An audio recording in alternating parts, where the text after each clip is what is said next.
qu'il y a plein d'olim en Israël, mais qui viennent de cultures complètement différentes. Alors, qu'est-ce qui nous rassemble? Qu'est-ce qui fait qu'on est différents et comment on apprend les uns des autres? Donc, il y a des parents qui cherchent ce genre d'activité, ce genre d'éducation un peu citoyenne, internationale, ouverture au monde. Mais c'est ce qu'on a créé. De la générosité, des talents et du cœur. C'est la sauce du jour sur studioqualita.com.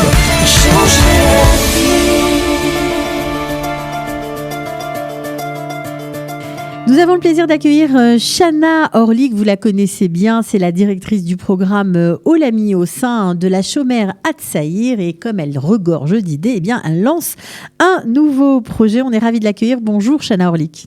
Bonjour. Alors, un projet destiné cette fois non pas aux enfants de la Shomer Hatzair, mais à tous les enfants de Ramat Aviv, en tout cas du quartier. Voilà, vous avez lancé une activité suite à des discussions avec des mamans qui viennent de France ou d'ailleurs, mais en général de France. Et est né, en fait, en tout cas, est apparu un besoin qui n'était pas comblé. Est-ce que vous pouvez nous en dire un peu plus ? Oui, tout à fait. En fait, on est un groupe d'anciens et d'anciennes. On a grandi dans les mouvements de jeunesse en France. On a fait notre alia, on est restés amis et certaines ont déjà des enfants qui ont 5, 6, 7 ans et elles sont rencontrées en fait un besoin qui n'existe. Enfin, il n'y a pas de réponse dans la société israélienne. C'est en fait une éducation un peu internationale, ouverte sur le monde, sur les cultures. Et puis voilà, des questions comme ça, des jeux, de l'éducation informelle, l'ambiance des mouvements de jeunesse. Parce qu'en Israël, on ne trouve pas forcément ça. On a souvent les chougim, qui sont les ateliers de 45 minutes une fois ou 2 fois par semaine. Et puis les mouvements de jeunesse qui commencent plus tard. Donc en fait, nous, on s'est dit, les enfants de 6 à 8 ans qui n'ont pas en fait cette structure qu'on a connue nous à 6-7 ans des mouvements de jeunesse, on va créer une structure le vendredi après-midi, 2 heures toutes les 2 semaines, qui vont être une mini-journée de mouvements de jeunesse adaptée aux âges de 6 à 8 ans. D'accord, donc vous allez leur proposer des tas d'activités, c'est ça en fait l'idée. Est-ce que vous pouvez nous donner un exemple tout simplement pour qu'on comprenne bien où vous voulez aller ? Alors, par exemple, je vais vous donner les thèmes des premiers mifgashim, des premières rencontres. Alors, le premier, c'est évidemment connaître le groupe, les différences, la solidarité. Donc ça va être des jeux, des danses, des chansons pour ces enfants sur ce sujet-là. Ensuite, on va continuer, on va parler de confiance en soi, comment s'exprimer en groupe, des choses comme ça qu'on apprend dans les mouvements de jeunesse sans vraiment avoir conscience qu'on a tous ces outils-là. Et puis, il y a aussi l'idée de découvrir l'environnement. Des questions toutes simples comme pourquoi le ciel est bleu. On peut passer 2 heures à faire des jeux et à découvrir vraiment l'environnement ensemble. Des questions aussi un peu de philosophie. Qu'est-ce que c'est qu'être heureux, par exemple?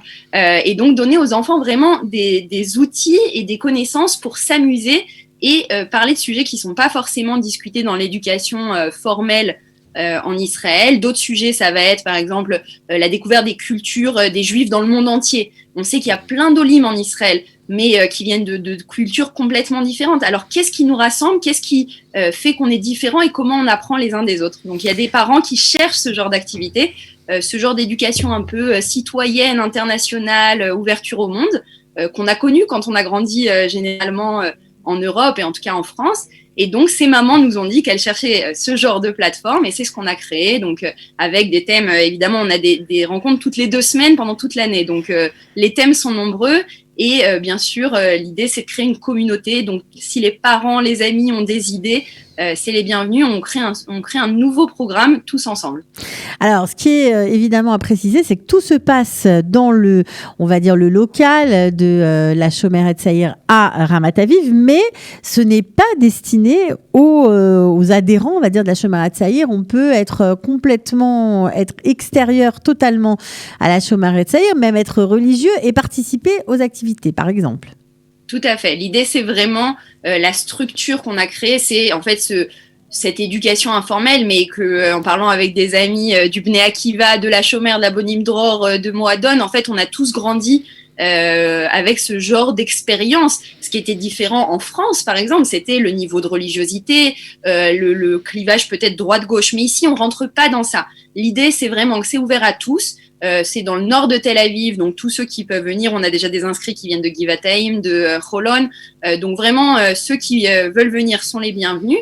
On va pas rentrer dans des questions de politique, de religion. L'idée, c'est d'ouvrir l'esprit des enfants, de parler de solidarité, de trouver des points communs, même quand on est différent, et de faire ce qu'il y a de beau, je trouve, en Israël, c'est que peu importe, on est tous juifs, on est tous les bienvenus et on peut trouver le point commun et on peut apprendre à se connaître et à s'entraider. Bon, alors, ce qui est évidemment à préciser, c'est que ce n'est pas gratuit, ce sont des activités payantes, mais il faut prendre ça comme une activité extrascolaire, en fait, c'est ça? Tout à fait. L'idée, c'est que nous, en tant qu'éducateurs, on s'est dit que des ateliers 45 minutes, 1 ou 2 fois par semaine, ça ne permettait pas d'avoir cette expérience de, pour ceux qui connaissent le jargon, la journée de Ken, la journée, l'après-midi des mouvements de jeunesse. Et donc, on a voulu recréer ça. Donc, c'est 2 heures par le vendredi après-midi toutes les 2 semaines. Donc, c'est pas non plus trop contraignant. On espère que les enfants vont en demander plus, évidemment, mais ça nous permet aussi de donner un prix qui est de 220 shekels par mois pour 4 heures d'activité, donc 2 fois 2 heures, alors qu'en général, les chougim sont 3 heures au total, donc 45 minutes fois 4 semaines par mois, ça fait 3 heures. Et donc, du coup, on a donné à peu près le même prix pour 1 heure supplémentaire d'activité avec, il faut le dire, les madrichot qui sont des éducatrices professionnelles, qui sont pas des jeunes comme on peut connaître de 16-17 ans, ce sont des éducatrices professionnelles et donc forcément on veut garder le prix le plus bas possible, mais en permettant justement aussi d'avoir le matériel qu'il faut, d'avoir un goûter assez sympa. Donc évidemment c'est payant, ça ne peut pas être gratuit, à part si ceux qui nous écoutent, il y a un très généreux donateur ou donatrice, et là forcément ça change la donne, mais pour l'instant c'est pas le cas. Alors justement, Chana, je suis obligée de vous poser la question parce que tout ça c'est bien joli, mais c'était peut-être avant le corona. Qu'est-ce qu'il va se passer aujourd'hui? Nous sommes en confinement, donc j'imagine que les activités vont démarrer après, mais il y a quand même cette menace du corona qui plane. Bien Comment sûr. Vous allez vous organiser? Alors, il faut savoir qu'on a construit, l'idée, elle vient, ça fait 2 ou 3 ans qu'on travaille dessus, mais évidemment, comme on était censé commencer fin septembre, c'est quelque chose auquel on s'est préparé. Alors déjà, la raison pour laquelle on fait ça dans les locaux de la chômère israélienne à Ramat Aviv, c'est parce qu'ils sont mandatés par le gouvernement avec ce qu'on appelle le Tav Sagol, c'est-à-dire l'étiquette qui permet d'ouvrir selon les conditions fixées par le gouvernement. Donc, ça veut dire qu'on respectera. Il y a une grande cour, donc les activités seront aussi en extérieur. On ne dépassera pas le nombre d'enfants et d'animateurs indiqués par le gouvernement.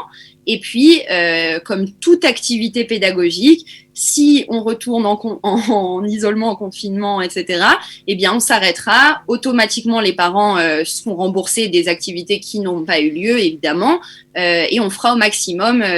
L'idée, c'est de construire tout ça ensemble. Je pense qu'on est tous dans la même situation. On ne sait pas exactement ce qui va se passer, mais c'est important pour nous de proposer cette activité malgré tout et de ne pas attendre plusieurs mois, je sais pas, l'année prochaine.